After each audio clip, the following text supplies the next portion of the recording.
मैं रोज़ा क्यों रखूं? आखिर मुझे रोज़ा रखने का फ़ायदा क्या है? ये बात हमसे बाज़ लोग आके क्लिनिक में भी करते हैं कि दीन के अलावा दुनिया में भी कोई रोज़े का फ़ायदा है। तो यही बात हम आज करेंगे कि दीनी लिहाज से तो ये रोज़ा फ़र्ज़ है, लेकिन दुनियावी लिहाज से इसके इतने फ़वाइद हैं जो आप कभी सोच भी नहीं सकते। एक जापानी साइंसदान को कुछ अर्सा पहले नोबेल प्राइज़ का इनाम मिला। उनको नोबेल प्राइज़ का इनाम कैंसर के ऊपर रिसर्च करने पे मिला था। अगर आप अपनी बॉडी को कुछ घंटे भूखा रखें तो कुछ अरसे बाद बॉडी अपनी एनर्जी लेने के लिए अपने ही सेल्स को खा के उनकी एनर्जी लेना शुरू कर देती है। उसके बाद ब्लड प्रेशर रेगुलेशन। वो लोग जिनका ब्लड प्रेशर काबू में नहीं आता, अगर वो रोज़ा रखें तो ये बात याद रखिएगा कि उनके ब्लड प्रेशर में भी बेहतरी आनी शुरू हो जाती है। फिर डिप्रेशन और एंग्जाइटी में कमी। बॉडी के अंदर सेरोटोनिन लेवल जो होते हैं डिप्रेशन और एंग्जाइटी को कंट्रोल करते हैं।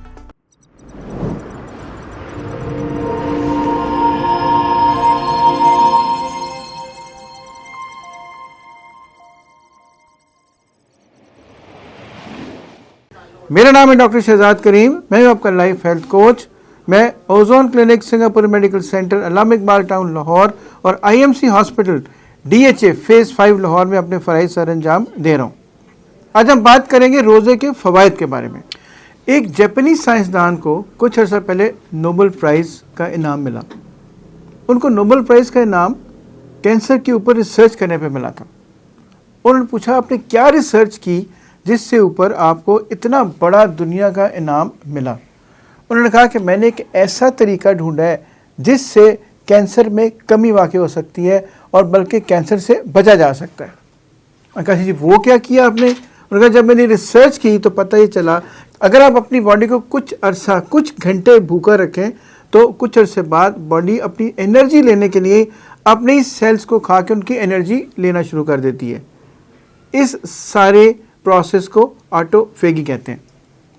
और बॉडी जो अपने सेल्स खाने शुरू करती है वो कोई और सेल्स नहीं होते, वो सेल्स होते हैं जो आगे जाके कैंसर प्रोड्यूस करते हैं। इसका मतलब ये हुआ कि अगर हम अपने आप को कुछ देर भूखा रखें तो उसके बाद हमारी अपनी बॉडी अपने आप को कैंसर से महफूज रख सकती है। अगला सवाल उनसे ये पूछा गया कि कितना घंटे भूखा रहना चाहिए? उनका जनाब तकरीबन 10 से लेके 16 घंटे तक अगर आप भूखे रह सकते हैं एक दिन में तो ये बात यकीन से रखें कि आपके कैंसर के सेल्स वहाँ पे खुद ब खुद ही मरना शुरू हो जाएंगे। शायद इसी को इंटरमिटेंट फास्टिंग कहते हैं। और साल में उन्होंने कहा कि कम से कम 20 से 25 रोज़ तक अगर आप अपने आप को भूखा रखेंगे तो आप ये याद रखिए कि आपके अंदर कैंसर में बहुत ज़्यादा कमी हो सकती है। और यही खूबी इस रोज़े की है। जो उस जापानी साइंसदान ने बताया वो तो सिर्फ एक फ़ायदा था।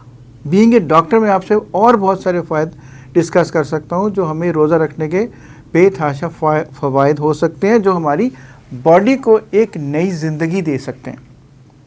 मसलन सबसे पहले आर्थराइटिस को ले लें। जिन लोगों को जोड़ों की दर्दें होती हैं, रोज़े के अंदर कॉर्टिसोल के लेवल डिफरेंट हो जाता है।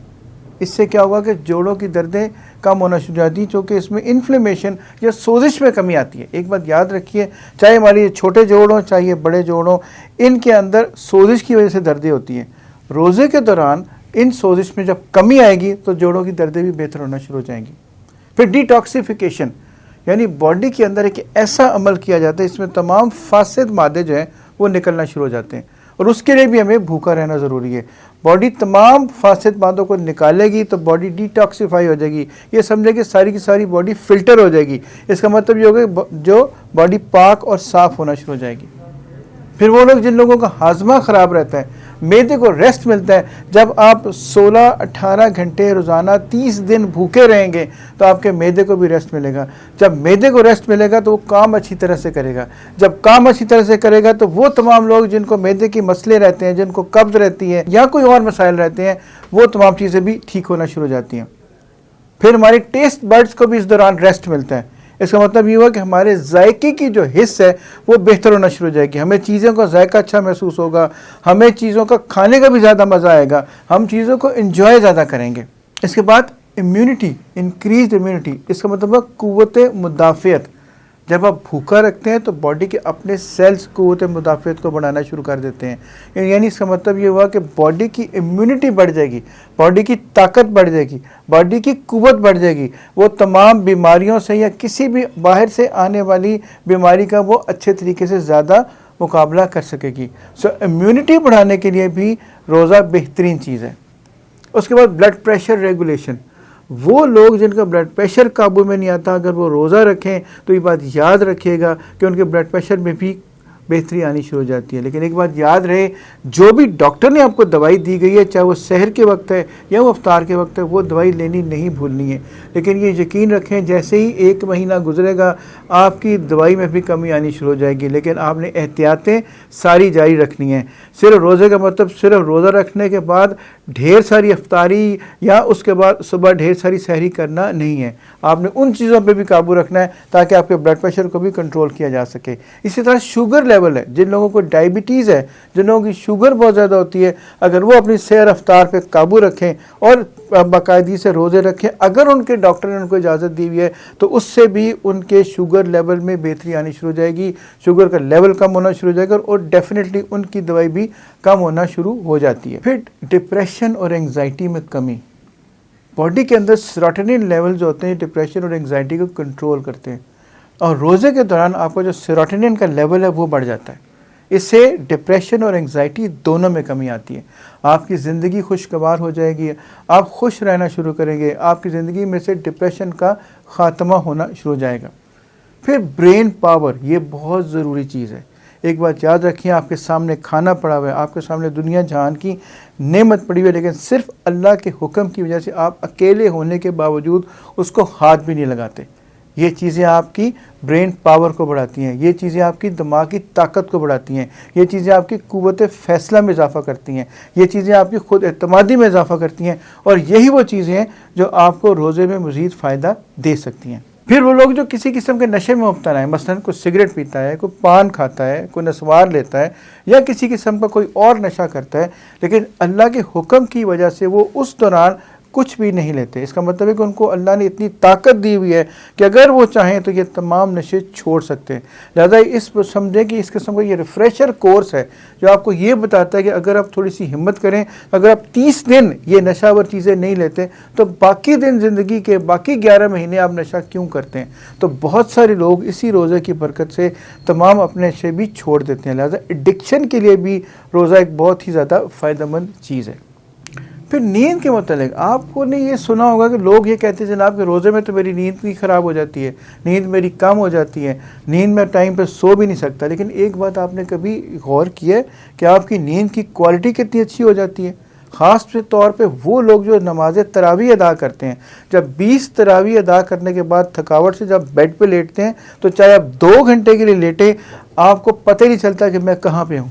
इसका मतलब ये हुआ कि क्वालिटी ऑफ स्लीप आपकी बढ़ जाएगी, और हमारी बॉडी को क्वालिटी ऑफ स्लीप ज़्यादा ज़रूरी है बनिस्बत ये कि क्वांटिटी ऑफ स्लीप। अगर आप 10 घंटे बेड पे लेटे रहे और करवटें बदलते रहे और नींद प्रॉपर तरीके से ना आए तो 10 घंटे बाद हरगिज़ फ्रेश नहीं उठेंगे, बल्कि आप मज़ीद थके हुए उठेंगे। लेकिन अगर आपको 2 घंटे 3 घंटे की क्वालिटी स्लीप मिल जाए तो ये बात यकीन रखिए, जब सुबह उठेंगे तो आप ऐसे फ्रेश अपने आप को महसूस करेंगे जैसे मुझे अल्लाह ताला ने एक नई ज़िंदगी दी है। और सबसे आखिर में सबसे ज़रूरी चीज़ है मोटिवेशन।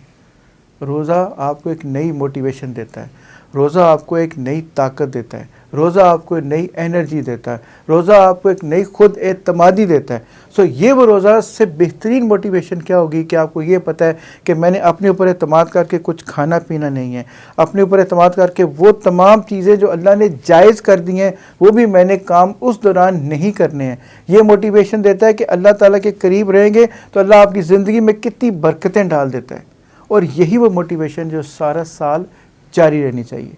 सो कैंसर से लेके मोटिवेशन तक ये तमाम सफ़र सिर्फ रोज़े के ज़रिए ही मुमकिन है।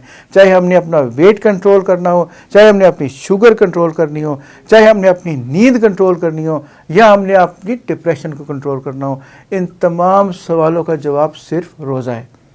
सो अल्लाह ने जहाँ पे दीनी लिहाज से इसकी बहुत बड़ी फजीलत रखी है, अल्लाह ने दुनियावी लिहाज से भी रोज़े में बहुत बड़ा इनाम रखा है। हमें सिर्फ चाहिए ये कि रोज़े की बरकत से अपने आप को फैज़याब करें। अगर आपको आज की वीडियो पसंद आई है तो आप इसको लाइक करें, कमेंट करें और शेयर करें। हमारे चैनल को सब्सक्राइब करें और बेल आइकॉन को प्रेस करें ताकि आपको आने वाली वीडियोस की नोटिफिकेशंस टाइम पे मिलते रहें।